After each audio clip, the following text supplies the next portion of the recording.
Assalamualaikum. Jumpa lagi bersama Miss Husnul di pelajaran fisika. Masih membahas tentang energi. Kali ini kita akan coba menganalisis energi mekanik. Silakan dilihat contoh soal dan pembahasannya ya.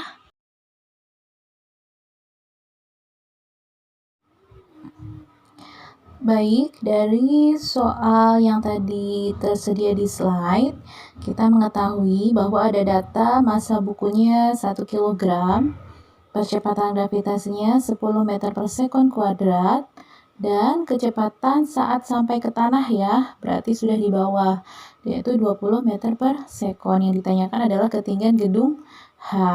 Cara menjawabnya, yaitu akan lebih mudah kalau kamu gambarkan dulu. Nah, tadi kan soal ceritanya itu buku beratnya 1 kg, kemudian dijatuhkan dari atas gedung, ya, gedungnya punya ketinggian H ya, yang akan kita cari nanti. Nah, setelah sampai di tanah, nah, dia kecepatannya 20 meter per sekon, dengan gravitasinya 10 meter per sekon kuadrat. Nah, ini adalah soal energi mekanik. Kenapa disebut soal energi mekanik? Karena kita bisa melihat ada dua energi di sini, yaitu ketika dia dipengaruhi oleh ketinggian, maka ada energi potensial, dan ketika dia sampai tanah, karena dia ada kecepatan, maka dia bergerak, ada energi kinetik. Nah, kalau kombinasi dari kedua energi ini, maka kita kenalnya sebagai energi mekanik, ya. Jadi penyelesaiannya, nah seperti ini. Ya, Miss, kenapa kok ada EM1 dan EM2? Sekali lagi, EM itu adalah energi mekanik. Kenapa di sini ada dua energi? Karena ada ketinggian dan ada pergerakan V. Makanya ada dua energi. Kalau ada dua energi, kita sebutnya energi mekanik. Ya, kenapa ada EM1 dan EM2? Nah, ini keterangannya. Ya, karena kita bisa melihat ada dua keadaan. Keadaan satu itu saat bukunya masih di atas gedung. Nah, saat bukunya masih di atas gedung, kita akan tahu di sini ada energi potensial gravitasi karena ada di ketinggian si bukunya. Ya. Nah, kemudian isinya energi mekanik 1 di keadaan 1 itu apa aja? Ada EP1 dan EK-nya nggak ada 0. Ya, energi kinetiknya nggak ada 0. Kenapa? Karena saat bukunya masih di atas gedung, ya, itu bukunya hanya berada di atas ketinggian aja, belum dijatuhkan, belum ada pergerakan. Makanya hanya ada energi potensial gravitasi. Makanya Miss bilang di pertemuan lalu bahwa ciri khas dari energi potensial gravitasi itu ada di atas ketinggian. Ya, dia bergerak atau tidak, silakan dilihat. Kalau dia belum bergerak, maka energi kinetiknya masih 0.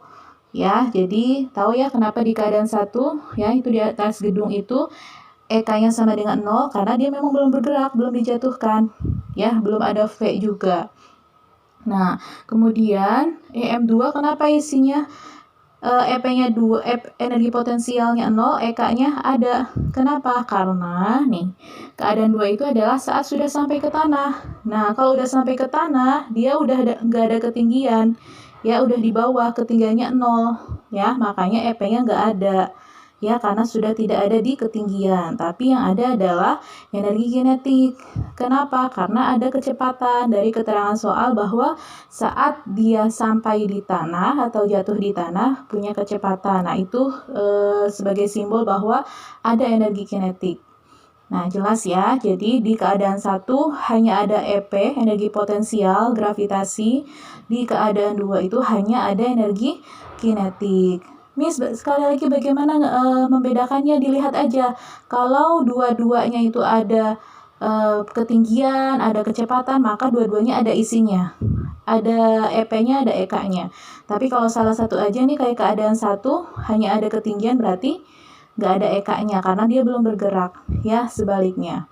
Nah, kalau sudah tinggal masukin rumus, kan kamu sudah tahu rumus energi potensial adalah MGH, sedangkan rumus energi kinetik adalah setengah MV kuadrat. Kanan kiri sama-sama punya M, boleh kita coret ya. Jadi kalau nanti mau ditanya H, rumusnya H itu kan dia temannya G. Ya, ketika H-nya ditanyakan, G-nya itu harus menopang di bawah. Makanya rumusnya jadi setengah V kuadrat dibagi G. Atau kalau boleh disederhanakan jadi seperti ini. H sama dengan V kuadrat per 2G, sama aja. Kalau sudah tinggal dihitung. Ya, tadi H-nya H-nya itu sama dengan V kuadratnya 20 kuadrat dibagi kemudian dibagi 2 dikali G. G-nya gravitasi. Jadi hasilnya 20 meter. Ya, nah ini semoga bisa difahami. Ya, silakan untuk tugasnya dicek di e-learning ya. Semoga bermanfaat. Oke, itu saja. Semoga bermanfaat. Wassalamualaikum warahmatullahi wabarakatuh.